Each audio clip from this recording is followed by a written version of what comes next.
L'épisode de Marié au premier regard 2024 du 3 juin sera sans doute difficile à regarder pour les fans du couple Marie-Jérémy. Rien n'allait plus entre les deux candidats avant le bilan. La jeune femme est tombée de haut. Tout allait bien entre Marie et Jérémy. Les deux candidats de Marié au premier regard 2024, compatibles à 82%, ont vécu une belle lune de miel. Et tout s'est bien passé lors de la venue de la jeune femme chez son époux. Pourtant, lors de l'épisode du 27 mai, les téléspectateurs de M6 ont découvert Marie en larmes. Je vis un cauchemar. Je suis dans une incompréhension totale. Tout ce que je disais d'un rêve éveillé, d'un conte de fées, d'une histoire idyllique, si est terminé en fait, déclarait-elle. Mais que s'est-il passé?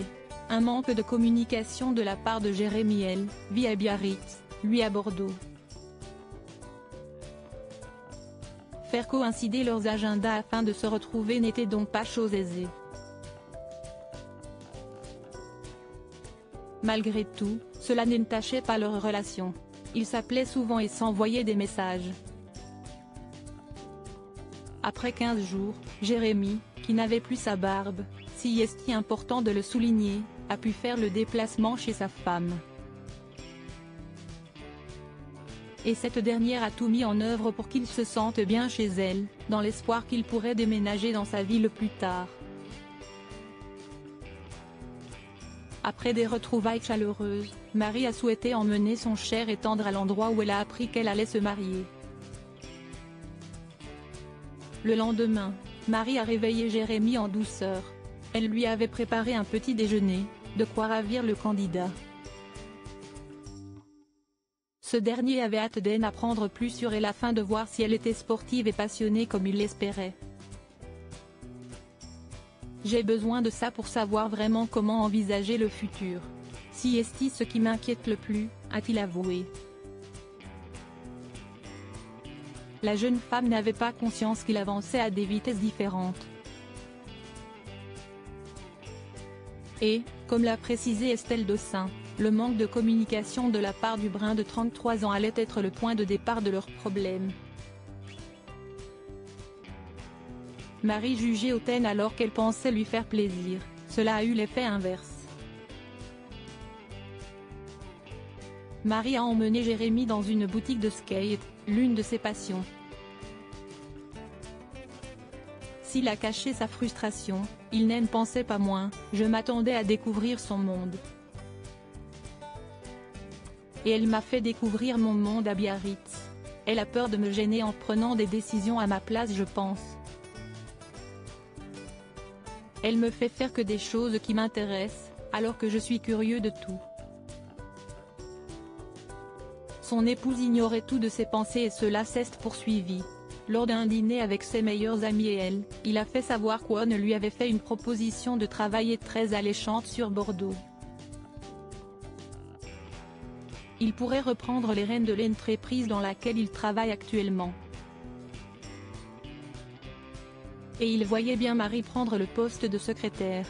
Une proposition qui n'a pas du tout alléché la jeune femme de 35 ans.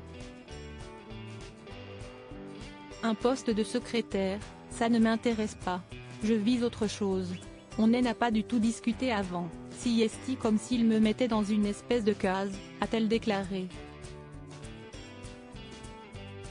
Son comportement jugé hautain a vachement vexé son mari. Il a eu l'impression qu'elle dévalorisait le métier de secrétaire et a trouvé ça très moyen. Mais, une fois de plus, il a tout gardé pour lui. Incompréhension totale pour la candidate de Ma. Après 3 jours du bilan, Jérémy a retrouvé l'un de ses amis proches pour avoir quelques conseils. Il n'a pas caché qu'il n'était pas à fond car Marie ne le fait pas rêver. Il regrette qu'elle n'ait pas de passion à partager avec lui. Et il se demandait s'il avait un avenir ensemble. Le sujet de leur futur a été évoqué lors d'un déjeuner avec leur maman. Et Jérémy a laissé planer le doute concernant sa réponse lors du bilan, contrairement à Marie qui a répondu oui tout de suite. Les choses ne sont pas allées en s'arrangeant. Tous les non-dits et la frustration qu'il ressentait ont fini par peser trop lourd sur ses épaules. Alors que Marie était venue le rejoindre chez lui la veille du bilan, il a perdu son calme lors d'une dispute non diffusée.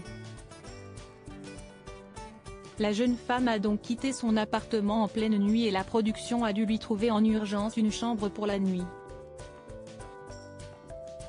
Il me dit, tu sais tu n'as pas besoin d'être ébahi comme ça tout le temps, il y a plus les caméras donc sois normal quoi. Et là il me sort comme ça d'un coup, mais en fait là de toute façon, je n'y arrive plus. Tu vois bien que ça ne fonctionne pas, il n'y a pas le truc. Il m'explique que je ne corresponds pas du tout à ce qu'il avait demandé. Il a été hyper dur, hyper froid, hyper insensible, a révélé la candidate en larmes. Elle était dans une incompréhension totale. Face à cette situation tendue, chacun allait voir individuellement les experts pour le fameux bilan. Un moment que l'on découvrira la semaine prochaine.